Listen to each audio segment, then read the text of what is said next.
وهدانا إلى صراط المستقيم والصلاة والسلام على من اختص بالخلق العظيم وعلى آله وأصحابه الذين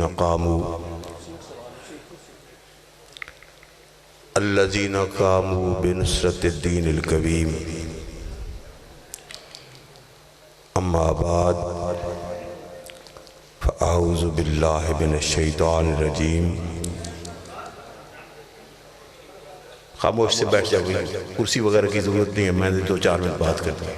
قاموا بنصرة الدین القویم فاعوذ باللہ من الشیطان الرجیم بسم اللہ الرحمن الرحیم محمد رسول اللہ والذین آمنوا معه اشداء علی الکفار رحماء بینہم صدق اللہ العظیم۔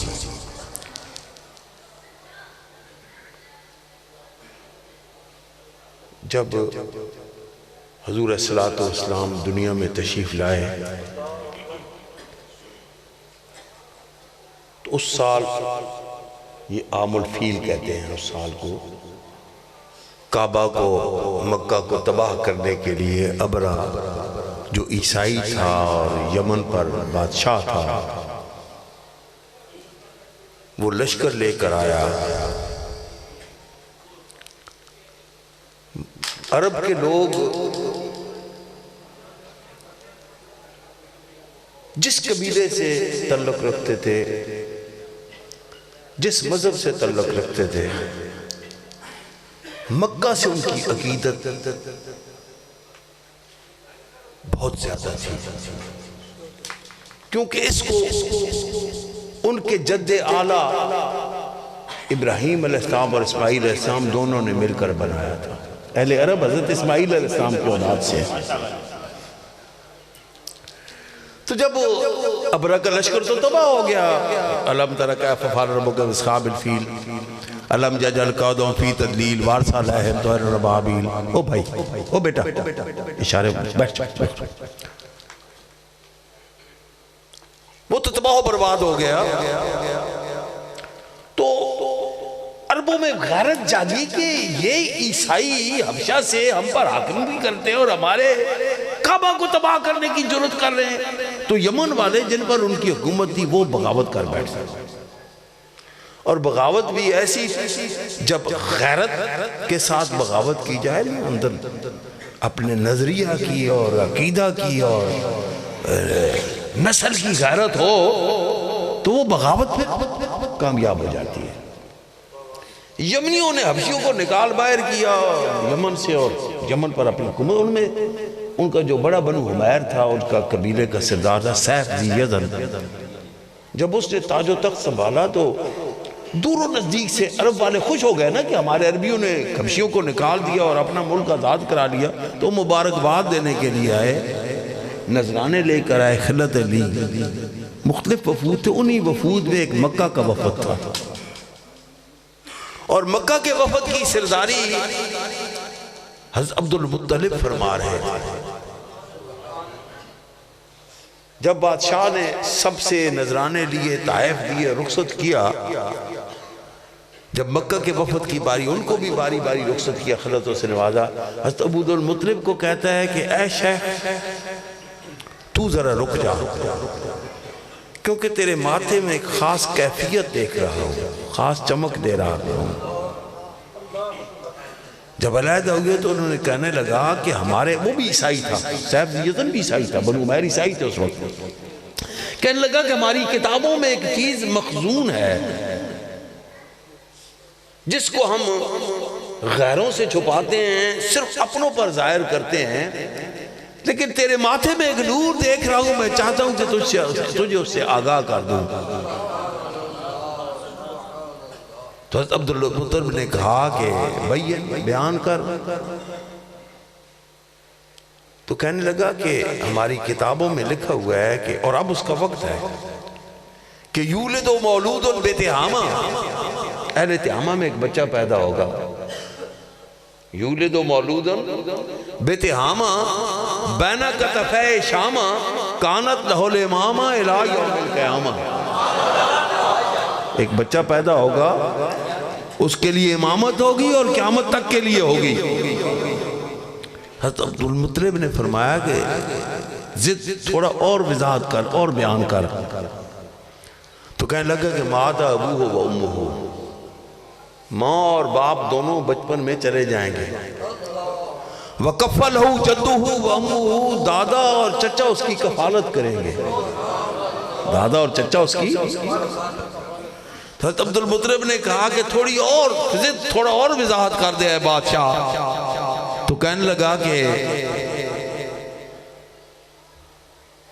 یکسر الاسنام ویبدل الاوطان، رنگ و نسل وطن سب کے امتیازات کو مٹا کر سب کو ایک صف پہ لا کے کھڑا کرے گا، یبدل الاوطان ویکسر الاسنام، بتوں کو توڑ ڈالے گا، ویخبد الادیان، دین سارے چھپ جائیں گے، ایک دین اس کا باقی رہے گا، وَيَعْبُدُ الرَّحْمَانِ، اور ایک رحمان کی وہ بندگی کرے گا، عبادت کرے گا۔ تو حضرت عبد المطلب نے کہا تھوڑی اور وضاحت کر، تو کہنے لگا کہ قسم کھاتا ہوں انت جدہ یا عبد المطلب، اے عبد المطلب مجھے پتہ چل گیا کہ تو ہی اس کا دادا ہے۔ آیا کہتے ہیں نا بہت سے آئے، سب میں آئے، اصلاح احوال کے لیے آئے، لیکن سب جانے کے لیے آئے کیونکہ ایک کے لیے آنا تھا، پھر اس کے لیے جانا نہیں تھا۔ جب وہ آئے تو سب نے اپنے اپنے انداز میں ان کی تعریف کی، لیکن آخر کہتا ہے کہ ان کی تعریف بیاں مجھ سے ہو کیوں کر بسم اللہ، جن کی تعریف خدا کرتا ہے اسی پاروں میں۔ کسی نے کہا ہو گئی زندگیاں ختم، قلم ٹوٹ گئے، پر یا رسول اللہ تیرے اوصاف کا ایک باب بھی پورا نہ ہوا۔ کوئی اور کہتا ہے کہ صفحہ دار پہ سنت گرے قدرت نے امیر، صفحہ دار پہ سنت گرے قدرت نے امیر، ان کی تو تصویر وہ کھینچی کہ قلم ٹوٹ گیا۔ اور میرے والد گرامی عرض کرتے ہیں کہ ہیں جمیل ایسے کہ اللہ کے محبوب ہیں وہ، ہیں جمیل ایسے کہ اللہ کے محبوب ہیں وہ، ہے جمیل ایسے کہ اللہ کے محبوب ہیں وہ، سب صفحہ جہاں پہ مثال مہتابات تو ہے۔ لیکن یہ سب تعریفیں انسانوں کی کہی ہوئی ہیں، یہ سب تعریفیں ان میں کمزوریاں ہیں۔ آئیں اپنے اللہ سے پوچھتے ہیں کہ اللہ تو نے جو اپنا محبوب ہمیں عطا فرمایا ہے، تو بتا اس کا مقام کیا ہے۔ تو یہاں اللہ رب العزت تعارف فرما رہے ہیں کہ اے اولاد آدم، اے اولاد آدم سن کہ میرے محبوب کا مقام کیا ہے، کہ محمد رسول اللہ، محمد رسول اللہ، محمد اللہ کا رسول ہے۔ جس نے اللہ کا رسول مان لیا اس کا بیڑا پار ہو گیا، اور جو رشتے ناتے جوڑتا رہا اس کا بیڑا برباد ہو گیا۔ محمد رسول اللہ، محمد اللہ کے رسول ہیں۔ کبھی تھے کسی کے باپ، کبھی تھے کسی کے بھائی، کبھی تھے کسی کے یار۔ ابو بکر بھی آتے تھے تو کہتے تھے یا صدیق، یا رفیق، یا محمد صلی اللہ علیہ وسلم۔ علی بھی آتے تھے یا اخی، فاطمہ حاضر ہوتی تھی یا ابی۔ لیکن سب رشتے ختم کر دیے، اب فاطمہ بھی آئے گی تو کہے گی الصلاۃ والسلام علیکہ یا رسول اللہ۔ اب یا ابی کا رشتہ پیچھے چلا گیا، اب وہ رشتہ سامنے ہے جو اللہ نے مقام عطا فرمایا ہے، علی بھی حاضر ہوتے ہیں تو ایک ہی رشتہ، ایک ہی تعلق سے، کبھی بھی اس کے بعد یا آخی نہیں کہا۔ ایک دن مجھے رسول اللہ صلی اللہ علیہ وسلم نے فرمایا ہے کہ یہ میرا بھائی ہے، رسول اللہ صلی اللہ علیہ وسلم نے فرمایا کہ صدیق اکبر میرا دوست ہے، رسول اللہ صلی اللہ علیہ وسلم نے فرمایا کہ فاطمہ میری بیٹی ہے، بیٹی ادھر آؤ، دوست ادھر آؤ، بھائی ادھر آؤ۔ لیکن علی نے ایک دن بھی یہ مجھے نہیں ثابت ہوگا، تاریخ جب کتب پڑھی ہیں کہ کبھی علی علیہ السلام نے حاضر ہوئی ہوں اور عرض کی ہو کہ یا اخی، کبھی فاطمہ حاضر ہوئی ہوں رضی اللہ تعالی عنہ اور عرض کی ہو کہ یا ابی، کبھی ابو بکر حاضر ہوئی اور عرض کی ہو کہ یا رفیق یا صدیق۔ جو بھی حاضر ہوتا تھا ایک ہی رشتے سے پکارتا تھا، ایک ہی تعلق سے پکارتا تھا، الصلاۃ والسلام علیک یا رسول اللہ، الصلاۃ والسلام علیک یا رسول اللہ۔ اور دوسری صرف بیان کی کہ محمد کا مقام کیا صلی اللہ علیہ وسلم، وہ ہے اللہ کے رسول۔ اس تعلق کے ساتھ اپنا تعلق جوڑ لو، دنیا میں بھی کامیابی اور آخرت میں بھی سعادت دارین کی فلاح کی راستے تمہارے لیے کھلے ہیں۔ اور اگر اس تعلق کے ساتھ تعلق نہ جوڑ سکے، اس رشتہ کے ساتھ، اس مقام کے ساتھ لاکھ رشتے جوڑو، اس دنیا میں بھی ہلاکت اور تباہی ہے اور آخرت میں بھی ہلاکت اور تباہی ہوگی۔ والذین معہ، اب یہ کہ اس کے صحابہ کا کیا مقام ہے، اس پر ایمان لانے والوں کا کیا مقام ہے۔ رحماء بینہم، ماؤ بہنم، آپس میں ایک دوسرے کے ساتھ بہت محبت کرتے ہیں، آپس میں ایک دوسرے کے ساتھ بہت محبت کرتے ہیں، اتنا احساس کرتے ہیں، اتنا احساس رکھتے ہیں کہ علی علیہ السلام کے حالات نہیں ہیں، دو میرے آقا کے غلام مشورہ کر رہے ہیں، یار وہ خود تو نہیں بولتا، ہمیں اس کو اکسانا چاہیے کہ رسول اللہ صلی اللہ علیہ وسلم سے رشتے اپنا داماد بننے کی آرزو کر دیں۔ ساتھی یہ کہہ رہے ہیں، کون کہہ رہے ہیں؟ عمر کہہ رہے ہیں، وہ کہتے ہیں کہ میرے پاس تو مہر دینے کے لیے کچھ نہیں ہے۔ عثمان کہتے ہیں علی وہ میں ادا کر دوں گا۔ یہ ہے رحماء بینہم، عثمان فرماتے ہیں علی وہ میں ادا کر دوں گا، تم بات تو کرو، تم سے زیادہ اس اہل نہیں ہے کوئی یہ رشتہ بنے تو اس کے لیے تم ہاں کرو، تم عرض کرواؤ کسی سے، کہتے ہو ہم ہی عرض کر دیتے ہیں، مار کی فکر نہ کرو میں ادا کر دوں گا۔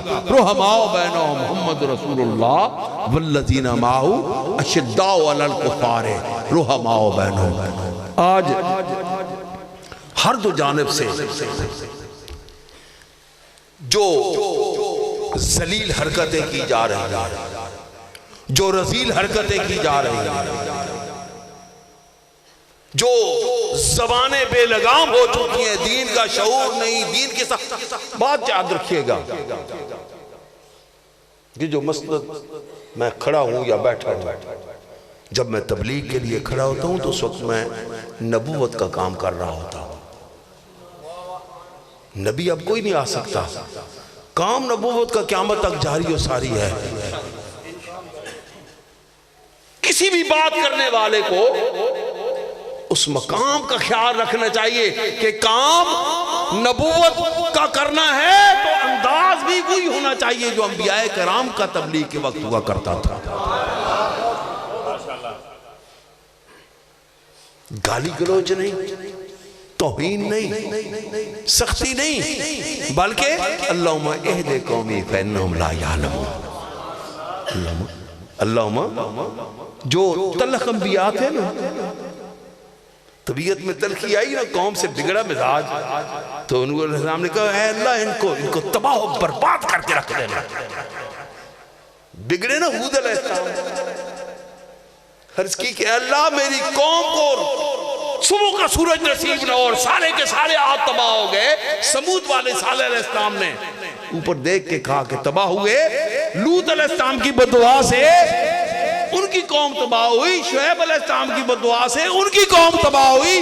میرے آقا علیہ السلام سے عرض کیا گیا یا رسول اللہ لو دعا علیہم، یہ پتھر مارنے والوں پر اگر دعا ہی کر دیں، پر دعا کرنا بدعا کرنا ہوتا ہے، پر دعا کر دیں تو رسول اللہ صلی اللہ علیہ وسلم ہاتھ اٹھائے، اب صحابہ خوش ہیں کہ اب زبان مبارک سے نکلیں گے اور یہ مکے والے تباہ و برباد ہو جائیں گے۔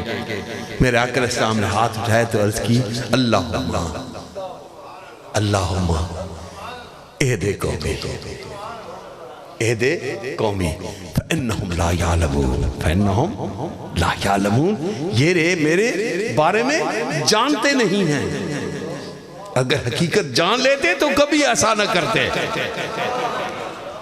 ان کی جان اور پہچان کی صلاحیت، اے میرے اللہ ان کو لوٹا دے، ان کو ہدایت کا راستہ نصیب فرما دے۔ آج ان دنوں فضیلتوں میں ہمارے بھی کچھ لوگ کچھ لالچ میں، کچھ حرص میں، کچھ طمع میں، میں اکثر کہتا ہوں، میں حیران ہوتا ہوں کہ ان پیروں مولویوں اور اس فیلڈ میں آنے والا جو بھی ہے کہ جمعہ 8 دن پیر بنتے ہیں، مدرسہ بناتے ہیں اور پھر اس کے بعد جو جی چاہے دنیا میں عیاشیاں کرتے پھرتے ہیں۔ میں اس مسجد میں کھڑے ہو کر اللہ کی قسم کھا کر کہتا ہوں، راستے میں چائے کی پیالی پینے کے لیے بھی سوچتے ہیں کہ آگے پی لیں گے، یہ فضول خرچی نہ کریں۔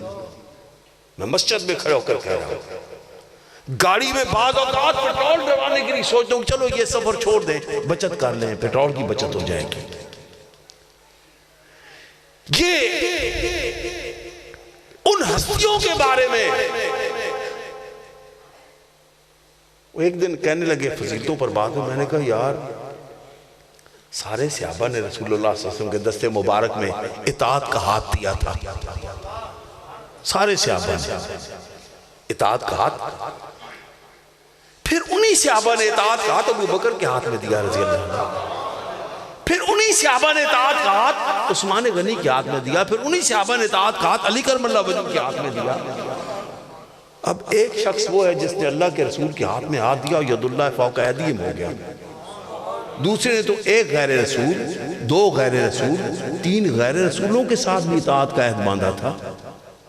اس سے افضل کون ہو سکتا ہے جس نے اللہ کے رسول کے ساتھ اطاعت کا عہد باندھا اور پھر کسی اور کے ساتھ اطاعت کا عہد نہیں باندھ سکا، پھر وصال ہو گیا، اس دنیا سے کوچ کر گیا، صرف اللہ کے رسول کے ساتھ عہد اطاعت باندھا تھا۔ عمر فاروق نے ایک غیر رسول کے ساتھ بھی اطاعت کا عہد باندھا تھا، حضرت ابو بکر کے ساتھ، عثمان غنی نے 2 غیر رسولوں کے ساتھ۔ پھر یہ خلافت جو ہے امامت، وہ بھی جو اوپر سے لگی ہے وہ صرف نبوت ہے، وہ صرف باقی کسبی ہے۔ اللہ تعالیٰ نے جو عطا کی ہے خلافت، وہ کن کو عطا کی ہے؟ وہ عطا کی کہ بعد اللہ الذین آمنوا منکم وعملوا الصالحات لیستخلفنہم فی الارض کما استخلف الذین من قبلہم۔ اے مومنوں میں تم سب کو اپنا خلیفہ بنا رہا ہوں، مومنوں میں تم سب کو اپنا خلیفہ بنا رہا ہوں۔ اب جو مومنوں کا حق تھا اس کی نمائندگی کرنے کے لیے ان مومنوں نے اپنے میں سے پہلے ابو بکر صدیق رضی اللہ تعالیٰ عنہ، پھر عمر فاروق رضی اللہ تعالیٰ عنہ، پھر عثمان غنی رضی اللہ عنہ اور پھر حیدر کرار۔ وہ صحابہ جو خلافت کی مسند پر بیعت اطاعت کا عہد باندھ کے ابو بکر صدیق کو خلافت کی مسند پر بٹھانے والے تھے، خلافت کی مسند پر بٹھانے سے پہلے جب ملتے تھے تو السلام علیکم یا ابا بکر، السلام علیکم، اور خلافت کی بیعت کے بعد السلام علیکم یا خلیفۃ رسول اللہ، اے رسول اللہ کے خلیفہ تجھے سلام۔ اب انہی صحابہ نے بیعت خلافت کی عمر فاروق کے ساتھ رضی اللہ عنہ۔ بیعت سے پہلے السلام علیکم یا ابن خطاب یا السلام علیکم یا عمر، لیکن بیعت خلافت کے بعد جب صحابہ حاضر ہوئے تو عرض کی السلام علیکم یا خلیفۃ رسول اللہ، اے رسول اللہ کے خلیفہ کے خلیفہ۔ عمر فاروق کو رسول اللہ کا خلیفہ نہیں ماننا انہوں نے. ان کے نزدیک، ان صحابہ کے نزدیک، ان میں ابو عبیدہ بن جراح تھے، ان میں طلحہ تھے، ان میں زبیر تھے. رسول اللہ صلی اللہ علیہ وسلم ہر نبی کے ایک حواری ہوتا، میرا حواری زبیر ہے. طلحہ تیرے لیے تو جنت واجب ہو گئی، طلحہ تیرے لیے تو جنت واجب ہو گئی. عثمان سے تو اللہ بھی حیا فرماتا ہے. یہ سب اس میں تھے. بیعت خلافت کے بعد السلام علیکہ یا خلیفہ کا خلیفہ رسول اللہ، اے رسول اللہ کے خلیفہ کے خلیفہ. حضرت عمر فاروق نے فرمایا کہ اگر یہ رواج، یہ رسم جاری رہی، آئندہ آنے والی نسلوں کو تکلیف ہوگی، اس لیے آج کے بعد خلافت کی مسند پر بیٹھنے والے کو یا امیر المومنین کہہ لیا کرو. السلام علیکہ یا امیر المومنین. تو پہلے امیر المومنین کون کہلائے؟ عمر فاروق رضی اللہ تعالیٰ عنہ. پھر امیر المومنین کون کہلائے؟ عثمان غنی رضی اللہ عنہ. پھر امیر المومنین کون کہلائے؟ حضرت علی کرم اللہ وجہ. ابو بکر صدیق کبھی بھی امیر المومنین نہیں کہلائے تھے. ہم کہتے ہیں بعد میں صحابہ کرام کے دور میں، زمانے میں ان کو امیر المومنین نہیں کہا جاتا تھا، ان کو خلیفہ رسول کہا جاتا تھا. صرف خلیفہ رسول، صرف خلیفہ. اور کیوں نہ ہوتے، کیوں نہ ہوتے کہ قرآن نے، اللہ نے ثانی اثنین، ثانی اثنین اذ ہما فی الغار اذ یقول لصاحبہ. سب صحابہ کو ہم تاریخ ہے جانتے ہیں کہ یہ صحابی ہے. تاریخ پڑھ کے ابن کثیر پڑھیں گے، ابن اسیر پڑھیں گے، ابن خلدون پڑھیں گے، شمائل شریف پڑھیں گے، حدیث کی کتب پڑھیں گے، بخاری پڑھیں گے، کوئی اصول کافی پڑھے گا. اس سے ہم جانتے ہیں کہ فلاں فلاں صحابی ہیں. صدیق اکبر کی صحابیت پر اللہ نے گواہی دی کہ اذ یقول لصاحبہ، جب وہ اپنے صحابی سے کہہ رہا تھا، ہے میرے صحابی لا تحزن ان اللہ معنا، اللہ ہمارے دونوں کے ساتھ ہے. ان اللہ معی نہیں،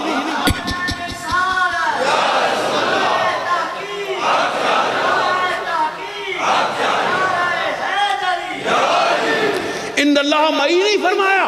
قرآن کی صورت میں رسول اللہ صلی اللہ علیہ وسلم نے ان اللہ معی، میرے ساتھ ہے اللہ، یہ نہیں ان اللہ معنا.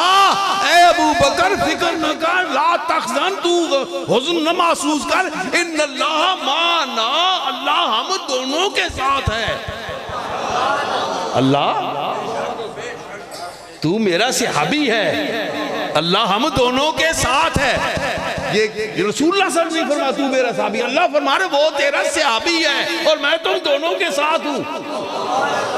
قرآن میں اعلان کیا جا رہا ہے، قرآن میں. پھر یاد رکھیے گا، میں پچھلے دنوں سوچ رہا تھا کہ رسول اللہ صلی اللہ علیہ وسلم حیات مبارکہ میں یہ ایسے نہ کہا گیا. رسول اللہ صلی اللہ علیہ وسلم کے پر سخت ترین رات اور دن کون تھا؟ بدر کا نہیں، احد کا نہیں، خندق کا نہیں. 3000 جانسار موجود تھے. احد میں 750 جانسار موجود تھے. بدر میں 313 موساد موجود تھے. طائف والا پتھر تو پڑ رہے تھے، لیکن پتھر مارنے والے ہی ساتھ جوس بھی پیش کر رہے تھے. پتھر بھی مار رہے تھے، جوس بھی پیش کر رہے تھے. میں نے جانا کہ سب سے سخت دن وہ تھا جب مکہ کے ہر گھر کے فرد نے قسم کھائی کہ ہم میں سے ہر گھر سے ایک آدمی اپنا جوان دے گا اور سب جوان رات کی تاریکی میں اللہ کے رسول پر حملہ کریں گے. رات کی تاریکی میں حملہ کریں گے، سب نیزے چلائیں گے تاکہ پتہ نہ چل سکے کہ کس کے نیزے سے وہ شہید ہوئے. کہ بنی عبد المطلب، بنی ہاشم کس سے بدلہ لیں گے. وہ رات، اور رات اس لیے بھی سخت تھی، ادھر سارے مکے والے اکٹھے تھے اور یہاں صرف جاندار صحابہ میں سے ایک علی اور ایک ابو بکر تھے، باقی سب مدینہ بھیجے جا چکے تھے. علی بستر پر لیٹے تھے. ادھر اللہ نے اجلاس بلایا کہ ملائکہ اے جبریل میکائیل، میں نے تم کو آپس میں بھائی بھائی بنایا، کون ہے جو دوسرے پر جان دے سکتا ہے؟ سر جھکا لیا، کسی نے بھی ہاں نہیں کی. فرمایا دیکھو میں نے محمد اور علی کو بھائی بنایا، کیسے ایک بھائی اپنے دوسرے کے لیے جان نچھاور کرنے کے لیے آمادہ ہے، جاؤ اور اس کے دشمنوں سے اس کی حفاظت کرو۔ جبریل سر کی جانب، میکائیل پاؤں کی جانب کھڑے ہو جاتے ہیں، اور جب صبح پو پھٹنے کر دیا تو چچوکا لگاتے ہیں، بخ بخ یا علی ما مسلوک فی الدنیا ھذا الیوم، اٹھ علی کون ہے خوش بخت آج اس دنیا میں تیری نسبت، ان اللہ یباہی بک علی الملائکہ، کہ تیری وجہ سے اللہ فرشتوں کو نخرے دکھا رہا ہے، ناز فرما رہا ہے تیری اس قربانی پر۔ ایک وہ رازدار تھے علی، لیکن اکیلے کیونکہ ابھی گھر بنا نہیں تھا، اور یہ تو دوسرا رازدار تھا ابو بکر، قدم قدم پر رازدار، گھر سے نکلنے پر رازدار، کنڈی کھٹکنے کا معلوم، دروازہ کھولنے پہ معلوم، اونٹنیاں ساتھ تیار رکھی ہوئی ہیں معلوم، اونٹنیوں پر سوار ہو کر غار ثور میں پناہ لینے پر معلوم، اونٹنیاں واپس بھیجنے پر معلوم، اور ثور میں 3 دن 3 راتیں تنہائی، اور صرف ایک ابو بکر نہیں، ابو بکر کی بیوی بھی رازدار کے روٹیاں پکا کے بھیجتی ہے، بیٹا رازدار ابھی مشرک ہے، کافر ہے، مسلمان نہیں ہوا، رازدار کے روٹیاں لا کر کھلاتا ہے، بیٹی رازدار کے دودھ بکریاں دونے کے لیے وہاں آ جاتی ہیں اس وادی میں، اور نوکر غلام بھی رازدار کے بکریاں چراتے چراتے شام کے وقت اس وادی میں آ جاتا ہے، پورے کا پورا گھرانہ رازدار۔ ہر چیز میں قول فیصل ہمارے پاس اللہ تعالیٰ کا کلام ہے۔ اللہ تعالیٰ سورہ مائدہ کے آخر میں، سورہ الانفال کے پہلے بھی اور آخر میں بھی فرمایا کہ والذین آمنوا، غور سے سننا ایک ایک لفظ، ایک ایک کلمہ، یہ آپ کو زندگی کا رہنما اصول دے گا، آپ کو حرارت دے گا، قوت ایمانی دے گا، صحابہ کرام کا مقام بتلائے گا۔ والذین آمنوا کون کہہ رہا ہے؟ اللہ فرما رہا ہے۔ کس سے فرما رہا ہے؟ اپنے محبوب سے فرما رہا ہے۔ کس کے لیے فرما رہا ہے؟ قیامت تک آنے والی انسانیت کے لیے، کہ والذین آمنوا، اور وہ لوگ جو لائے ایمان،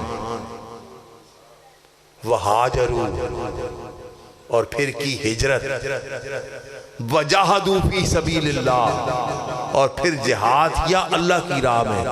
یہ پوری سورت کس واقعات پر ہے؟ ساری کی ساری بدر کے واقعات پر ہے، غزوہ بدر، غزوہ بدر۔ والذین آمنوا وہاجروا وجاہدوا فی سبیل اللہ اولئک ھم المؤمنین حقا، وہ ہیں حقیقی مومن، وہ ہیں بدری سارے کے سارے کون ہیں؟ اسی لیے تو حضور صلی اللہ علیہ وسلم نے بظاہر غداری کا عمل تھا، عمر فاروق نے تلوار کھینچی تھی، علی علیہ السلام نے بھی تلوار کھینچی تھی، آپ نے فرمایا کہ نہیں رک جاؤ، تمہیں پتہ نہیں حاتم بن ابی بلتہ بدری ہے؟ تمہیں پتہ نہیں یہ بدری ہے؟ بدریوں کا یہ مقام کہ والذین آمنوا وہاجروا وجاہدوا فی سبیل اللہ اولئک ھم المؤمنین حقا لہم مغفرۃ، لہم، ان کی کمزوریوں کو اللہ نے معاف فرما دیا،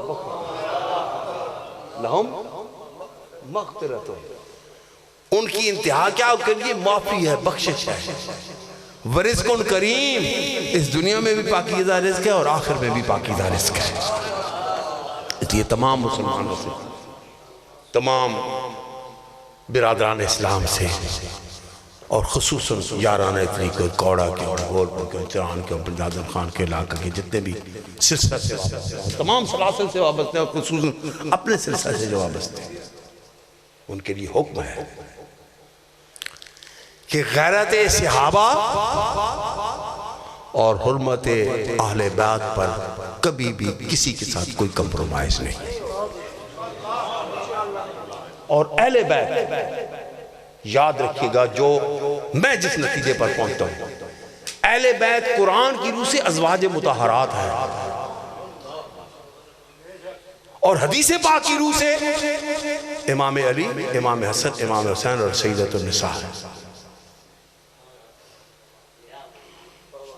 جہاں قرآن میں حکم ہے وہ صرف ایک آیت نہیں ہے، یا آل البیت یعظمونکم الرجس ویطہرکم تطہیرا، یہ پیچھے 17 آیت ہیں، 14 15 17 آیت ہیں، اور میں پیچھے کیا، یا نسان نبی ہے نبی کی بیویو، یا نسان نبی ہے نبی کی بیویو، یا نسان نبی لا تبرجن کتبرج الجاہلیت الاولی وقرنا فی بیوتکن، گھروں کو لازم پکڑ کے اندر رہو اور زمانہ جاہلیت کی عورتوں کی طرح اپنے بدنوں کی نمائش نہ کرو۔ یہ کن کو نصیحت کی جا رہی ہے؟ نبی پاک کی ازواج مطہرات کو نصیحت کی جا رہی ہے، اور آپ کے ذریعے قیامت تک آنے والی امت کی عورتوں کو نصیحت کی جا رہی ہے۔ لا تبرجنا کتبرج الجاہلیت، کیا وہ کپڑے اتار کے نہیں ہوتی تھی؟ نہیں، اس قسم کے لباس پہنتی تھی عرب میں اس زمانے میں عورتیں، یہ نہیں کہ ازواج مطہرات، عرب کی عورتیں کہ جن میں آزاد جسمانی جو ہوتے تھے ان کی نمائش ہو جاتی تھی، یا پنڈلیوں تک ذرا شلوار اوپر ہو جاتی تھی، بعض فاحشہ عورتیں پنڈلیوں تک ان کی شلوار اوپر ہو جاتی تھے یا بازو ننگے ہو جاتے تھے۔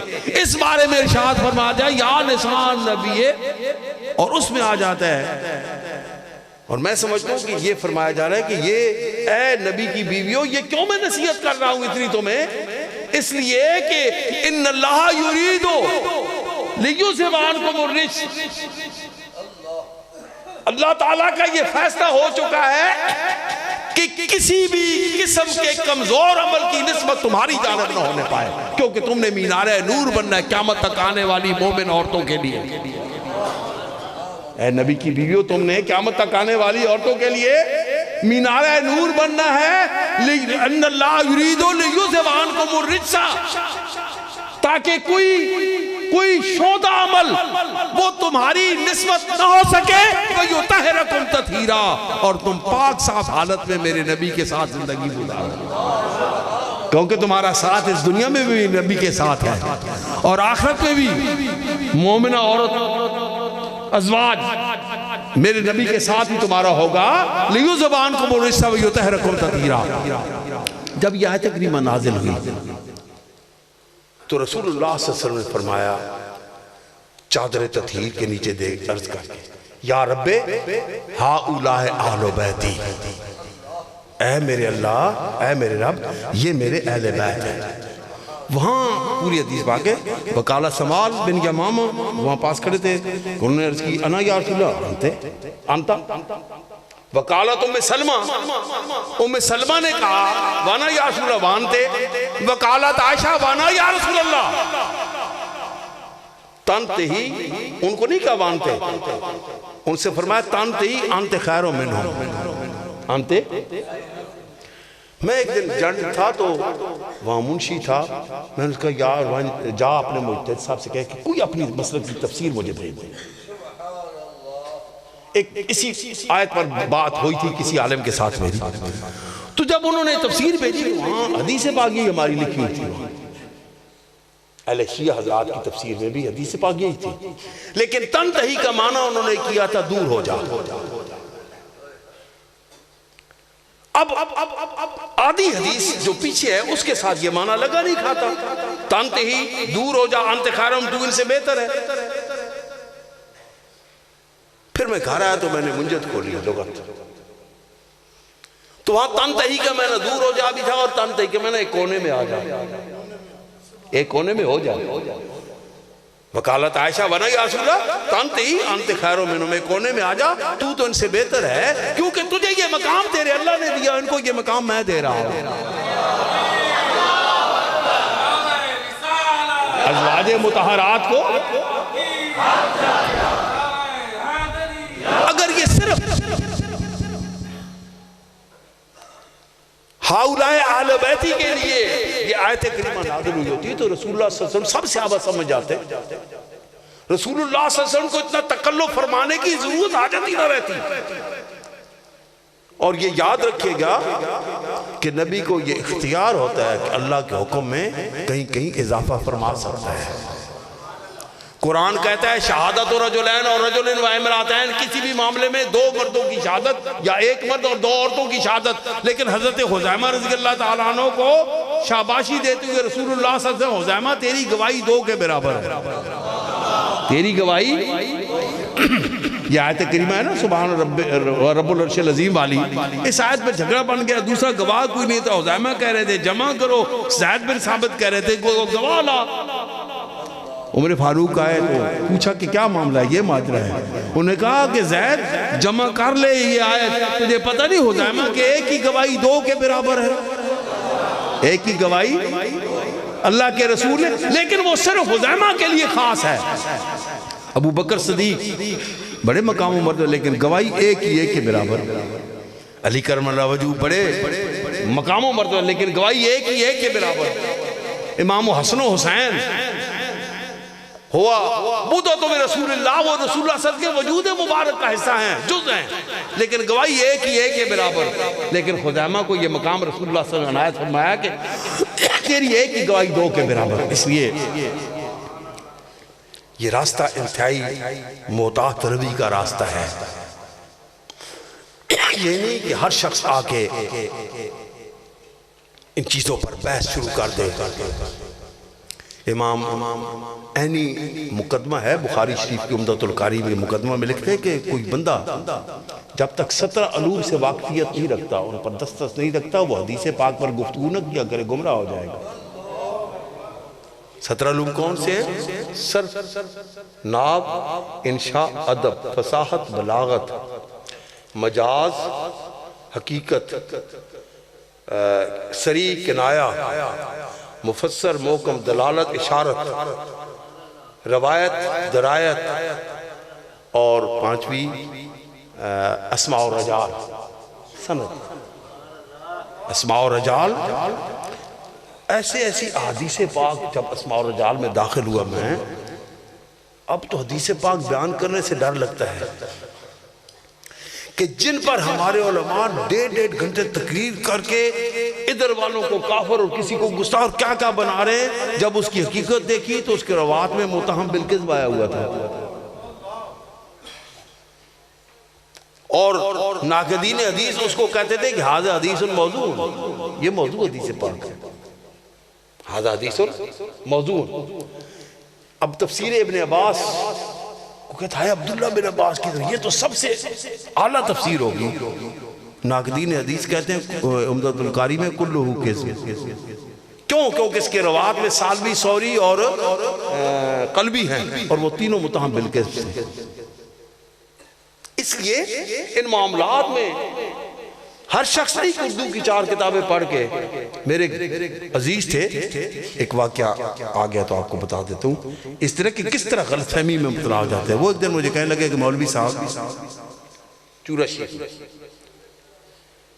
بخاری دی تو علی دی روایت ہے کہ صحابہ کرام فرماتے ہیں کہ ہم رسول اللہ صلی اللہ علیہ وسلم کے زمانے میں قربانی کے جانوروں کے گلے میں جوتوں کا ہار لٹکا کے ان کو قربان گاہ میں لے جایا کر کی خیال ہے توڑا۔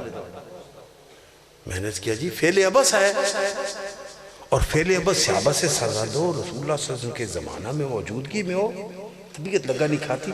آپ نے ترجمہ پڑھا ہوگا، وہ غلط ہوگا ترجمہ۔ وہ کہنے لگے نہیں، میں نے عربی بھی دیکھا، وہاں بھی نال ہے۔ تو میرا بیٹا تھا ذہن میں کہا بیٹا جاؤ ذرا لغت لے کے آؤ، ایک دوسرے گھر بیٹھے گا، وہ لغت لایا تو وہاں نال کا عام تو میں نے جوتے ہی ہوتا ہے نال، وہاں ایک دوسرا معنی لکھا ہوا تھا چوہے کے بل۔ میں نے کہا یہ معنی کیوں نہیں کہتے کہ چوہے کے بلوں کا ہار بناتے تھے؟ انہوں نے کہا جی واہ جی واہ مولوی صاحب سبحان اللہ قربان جائیں کہ چوہے کے بلوں کا بھی ہار۔ میں نے کہا جی ساتھ ہی ایک تیسرا معنی بھی لکھا ہوا ہے، لغت میں ایک تیسرا معنی ہے کہ چاندی کے چھوٹے چھوٹے ٹکڑے جو تلوار کے دستے پر خوبصورتی کے لیے جڑے جاتے ہیں۔ اگر یہ ترجمہ کریں کہ صحابہ کرام روایت کرتے ہیں ہم چاندی کے ٹکڑوں کا ہار ڈالا کرتے تھے، اور پھر میں نے کہا ترجمہ آپ نے پڑھا، وہ اہل حدیث اس نے وہ بھی اس کو پتہ نہیں چلا، اس نے جو عام نال کا لفظ اس نے دیکھا، جو عام اس کا معنی تھا وہ جوتے کر دیا۔ یہ پتہ ہی نہیں کیا کہ اگر یہ معنی لگا نہیں کھاتا تو میں ذرا لغت دیکھنے کی تکلیف کر لوں کہ یہ کن کن معنوں میں نال استعمال ہوتا ہے۔ جن کو اتنا بھی شعور نہیں ہوتا وہ 3 گھنٹے، یہ جو انجن حضرت کی میں بات، وہ 3 گھنٹے کلام کرتے ہیں، تقریریں کرتے ہیں، 2 گھنٹے تقریریں کرتے ہیں۔ کیا بتاتے ہوں گے، کیا فرماتے ہوں گے؟ یاد رکھیے گا سب سے پہلے قرآن کی تفسیر القرآن بالقرآن، قرآن کی تفسیر کرنا حرام ہے ہمارے لیے۔ یہ جو ہم تفسیر کہتے ہیں یہ تفسیری تعویل ہوتی ہے، مفسر ہم کہہ دیتے رواج ہو گیا ہے، وہ اصل میں مؤول ہوتا ہے۔ قرآن کی تفسیر حرام ہے، تفسیر القرآن بالرائے کفر، اپنی رائے نہیں دے سکتے۔ تفسیر القرآن بالکتب السماویہ، وہ جن روایت کی تصدیق رسول اللہ صلی اللہ علیہ وسلم نے فرما دی حدیث پاک میں، ہر روایت نہیں، یہ مطابقت تطبیق کر سکتا ہو وہ، اور پھر اس کے بعد سب سے بڑھ کر تقوی کی ضرورت ہوتی ہے۔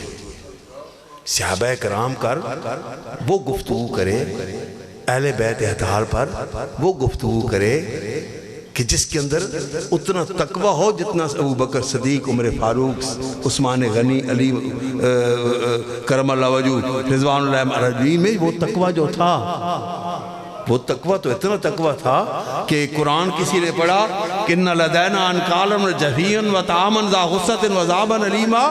عمر فاروق جیسا جلیل القدر غش کھا کے گرتا ہے، چیختے چیختے دھاڑے مار کے روتا ہے، 2 مہینے اللہ کے خوف کی وجہ سے بخار میں مبتلا رہتا ہے۔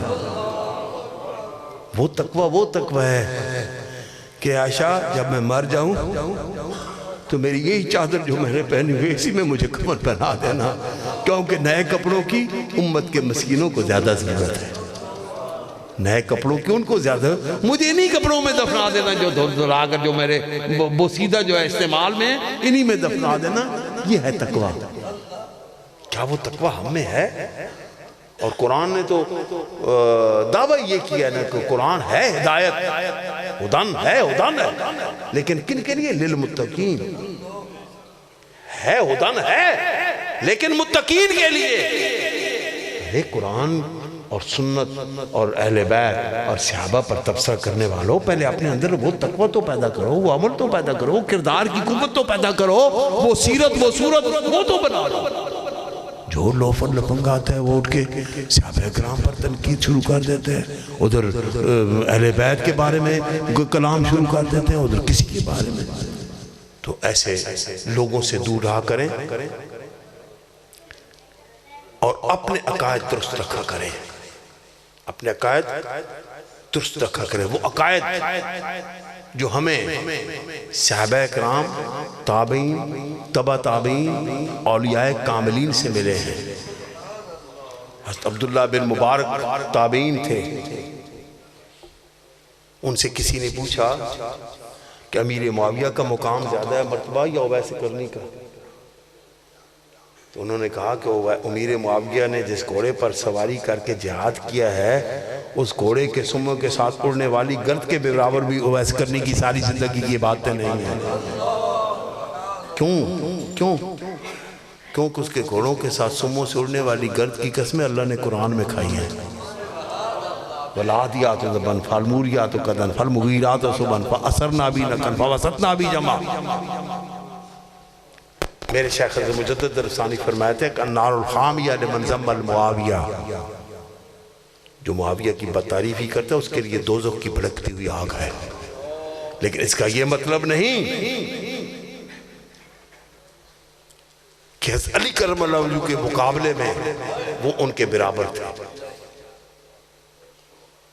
وہ الگ ان کا مقام، ان کی الگ حیثیت، ان کا مقام ان سے محبت ان کی صحابیت کی وجہ سے، احترام صحابیت کی وجہ سے، اور ان سے محبت اور احترام قدم قدم پر رسول اللہ صلی اللہ علیہ وسلم کا ساتھ دینے کی وجہ سے 13 سال کی عمر سے ساتھ دینا شروع کیا، اور پہلے 13 سال تھے اللہ کے رسول کی گود میں سر رکھ کر سویا کرتے تھے۔ جس نے رسول اللہ صلی اللہ علیہ وسلم کی گود میں پرورش پائی وہ کون ہے؟ علی کرم وجہ۔ اور آخر وقت تک رسول اللہ صلی اللہ علیہ وسلم کے جسد مبارک کو غسل دیتے وقت تک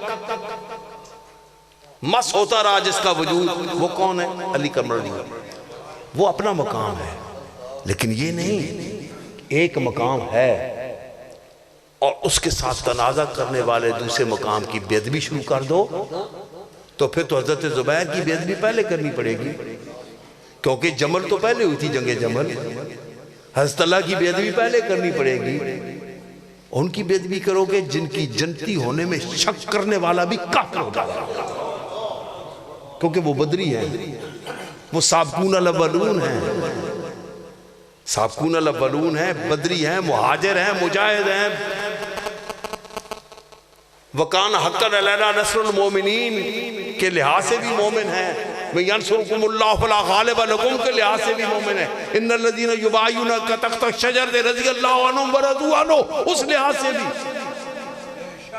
کوئی فضیلت ایسی نہیں جو قرآن میں نازل ہوئی ہو یا رسول اللہ صلی اللہ علیہ وسلم نے عطا فرمائی ہو، وہ زبیر اور طلحہ رضوان اللہ علیہ رضی اللہ عنہما کے لیے نہ ہو۔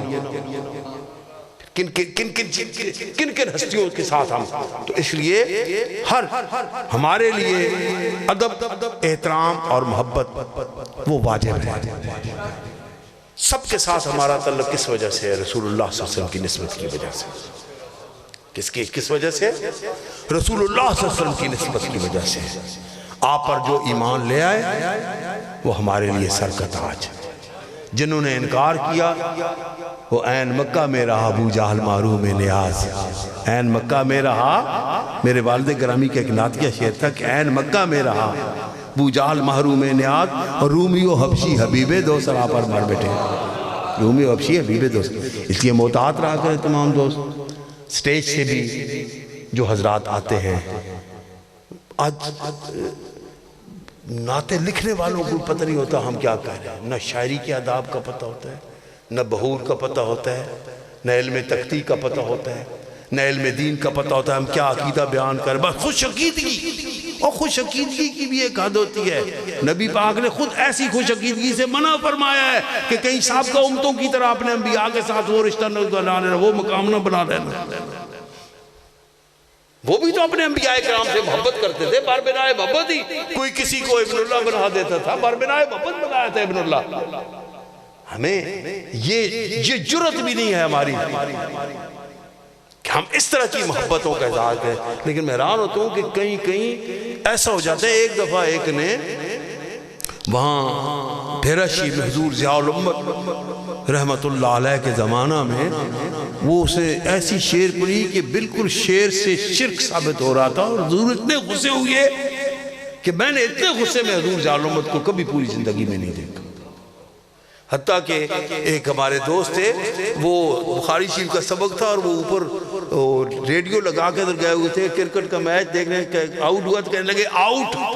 ساری ان کو بھی سزا حضرت صاحب نے دی تھی، لیکن غصہ اتنا نہیں ہوا تھا، سزا بھی فرما رہے تھے اور ساتھ ساتھ مسکرا بھی رہے تھے۔ لیکن اس نعت خان پر اتنے غصے ہوئے، چورہ شریف میں ایک شعر غلط ایک نے پڑھ لیا تھا۔ حضور ضیاء الامت نے فوراً مجھے، وہ بستر میں بھی لیٹے ہوئے تھے، مجھے بولا اے کیوں پہ پڑھ دے حجا شیطان میں؟ میں کہا حضور میں جا کے روک کے آیا ہوں اس کو، میں بھی جا کے روک کے آیا ہوں۔ ٹھیک ہے، پھر مجھے شاباش دی آپ نے۔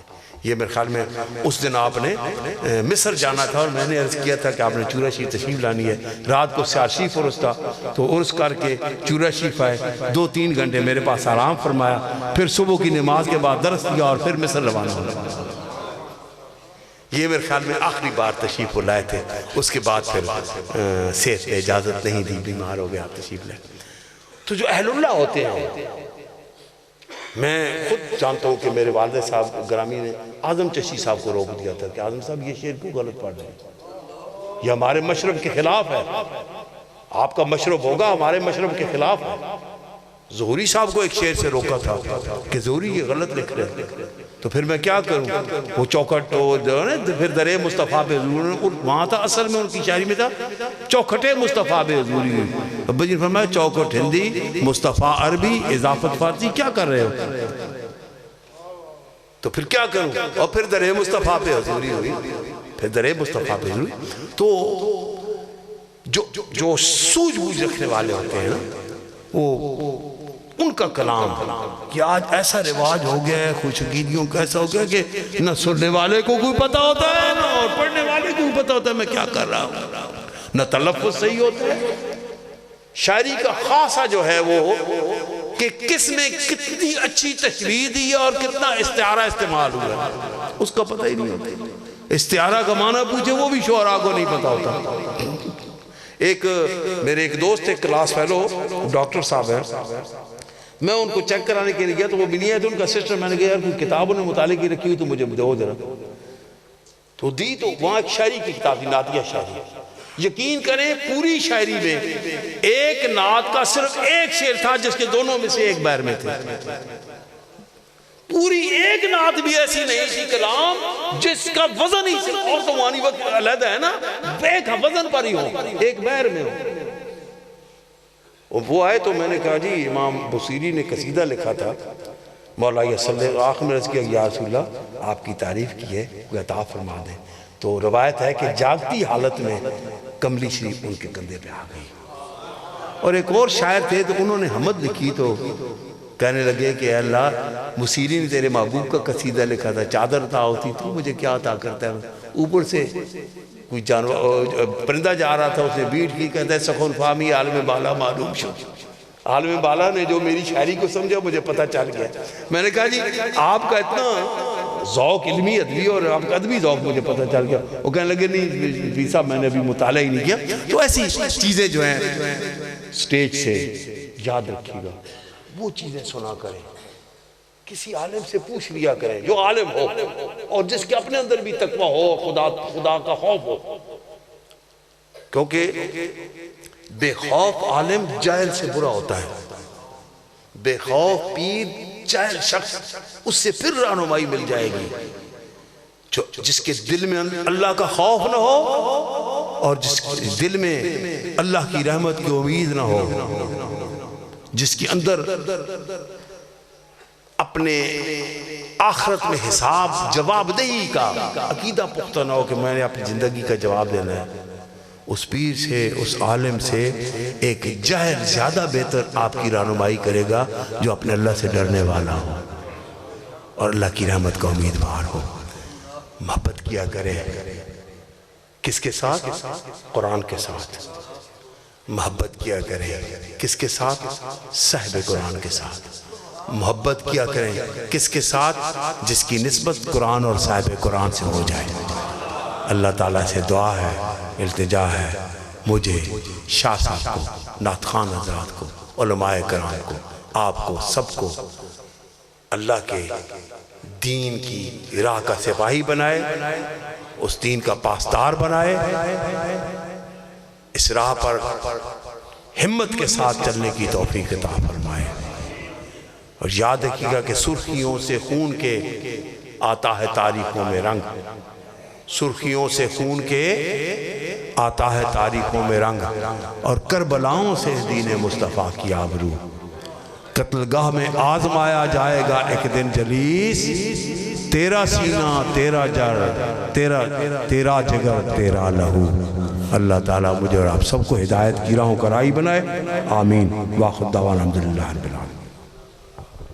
ماشاءاللہ جی, بڑے حسن انداز میں بہت خوبصورت گفتگو کی ہے ماشاءاللہ. یہ الگ بات ہے کہ خاموش کھڑے رہتے ہیں, پھر بھی جو لوگ بڑے ہیں وہ بڑے رہتے ہیں. ہم تو آپ کی جوتے اٹھانے والے ہیں اور آپ سے ہی ہم نے اصلاح سیکھنی ہے ماشاءاللہ. بڑی خوبصورت اصلاح فرمائی ہے. اللہ کریم ہم سب کو بعمل بنائے, سارے رل کے آکھو آمین. اللہ کریم ہم سب کو بعمل بنائے اور بعمل زندگی گزارنے کی توفیق عطا فرمائے. بھائی مجھے کہہ رہے ہیں کہ 5 منٹ میں اگلے نعت خان کو, 5 منٹ تو بہت دور, میں تو 5 سیکنڈ میں میرا جی چاہ رہا ہے میں دے دوں, اتنا تو وقت ہی نہیں ہے یار. ٹھیک ہے, رات کافی ہو چکی ہے اور مہمان ثنا خان بھی ہمارے